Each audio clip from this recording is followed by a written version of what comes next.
Well, hello there. How are you doing? You're such a nice person to come along to my video. I do hope you'll have fun watching it. Come with me. Hi, my name is Paul Murphy. So I've been told, and I have no reason to doubt it. And, oh, what am I doing? Yeah, that's right. And this is a video. This is number 5 in a row this morning, so I'm getting a little bit silly now. So, I'm reading selections from my book here, Paul Murphy's Extremely Unlikely History of the World, Part 1. And I'm doing the Netherlands section now. So, Netherlands. The Netherlands is a country in Western Europe, or at least it was yesterday. It is also informally known as Holland, although Holland is a region on the western coast of the Netherlands. If you wanted to, you could go to the country line, have 1 foot in the Netherlands, 1 foot in Holland, and say to people, look, I'm in 2 countries at the same time as being in 1 country. And they would fall to the ground with laughter, or kick you in the bollocks. Give it a go and find out for yourself. Netherlands, a lot of this is in, inverted comma thingies, but, you just have to work with me here. I wonder if I say Netherlands in inverted commas on the closed caption that YouTube automatically put up, whether it will write the words Netherlands in inverted commas or whether it will take what I'm doing. Let's see how smart AI is, shall we? Netherlands in inverted commas. Ha! Take that, you foolish computer, you. Right, where do we get to? That's right. Netherlands literally means lower countries, but only in Dutch to English. Netherlands literally means, oh my gosh, Nederlanden. If you go Dutch to Swedish, or if you go Dutch to Senegalese, it means you have far too much time on your hands. The reason it means lower countries is because of its low land and flat geography, with only about 50% of its land exceeding 1 metre above sea level. It has been posited that if 25% of the population had a bath and pulled the plug out at the same time, it would flood the country. However, it is not possible for most people to have a bath because, due to its low lyingness, it is a word if I say it is, every time they turn the tap on, the fish comes out.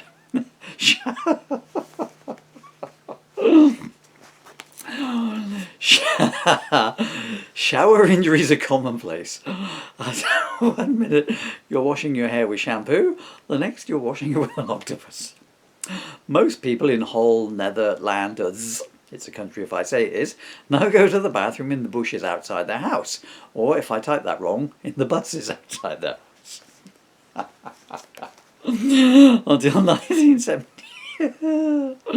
Until 1978, when a law was passed stipulating that all toilet basins must be 18 feet off the floor, bottom bites from sharks were commonplace, and A&E departments used to be filled with Dutchmen asking for shrimps to be removed from their willies.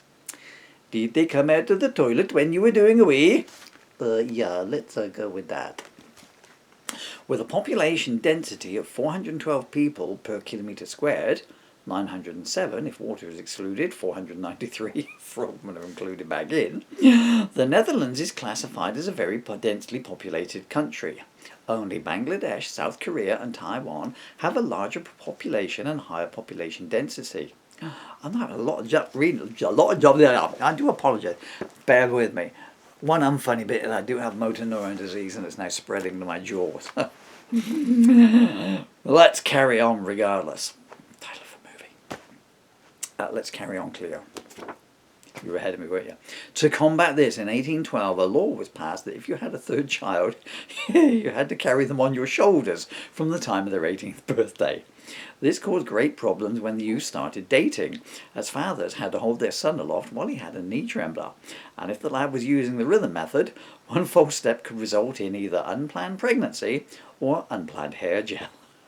The law was rescinded after the Great Wedding Catastrophe of, let's say 1842, when 3 sets of triplets married at the same time, and the ensuing carnage of ruptured knees, spines and imaginations shocked even this liberal-thinking nation. Despite its population density, the Netherlands is the world's 2nd largest exporter of food and agricultural products. This is partly due to the fertility of the soil and the mild climate, and partly due to it all floating away into Belgium, where the clever Belgies, it's an abbreviation if I say it is, made all their heavier citizens go and live in their southernmost cities, thus causing that part of Belgium's landmass to be on a tilt with the border with the Netherlands. All was going well until I realised that this ploy also affected sewage. Louis the Belge, wiping a turd off his head. We did not think this through. Shall I try and do a little bit more? I'm not entirely sure if the jaw is up to it. We're only 5 minutes in.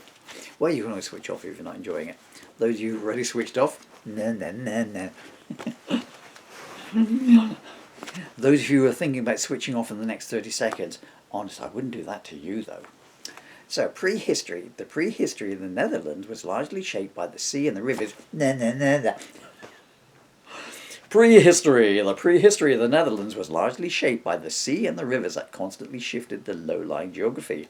The oldest human, Neanderthal, traces were found in higher soils near Maastricht, from what is estimated to be about 250,000 years ago, and are believed to be of a people who could hold their breath for a very long time. Due to the similarity of the words, in 1934, Professor Patrick O'Deary, remember him from Mongolia? Oh, that's a previous chapter. Claimed to have found 18 million living Neanderthals in Holland. No, they are Netherlanders, wrote the National Geographic Association to him. Oh, fuck me, wrote back the notoriously dyslexic professor. At the end of the Ice Age, the nomadic late Upper Paleolithic Hamburg culture, circa 13,000 to 10,000 BC, hunted reindeer in the area using fishing rods, while the later Arnsberg culture, circa 11,200 to 9,500 BC, used bow and arrow. The swiftly extinct Dalmatia culture, circa 9,500 to 9,499 11 months BC, used the idea of covering themselves in reindeer food as a means of attracting the creatures. Reindeer number 1. Here, Bert, there's something strange about these plants. Reindeer number 2, aka Bert. In what way? They've got bones in them, and they go ouch when you bite them.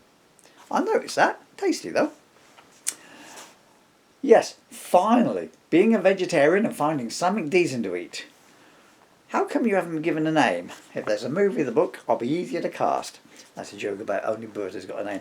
Okay, right, now, I will never get through. I can remember writing the tulips bit. I will never get through this all in one go. You have been experiencing. You're over there. I'm sorry, I keep pointing at myself in the viewfinder. How egotistical is that? Hello, Paul. You're so nice. Sorry. So thank you so much for coming along with this video. There is a lot more if you're enjoying this one. And if you haven't enjoyed it, then you're not going to come back. So, peace and love, people. Have a great day.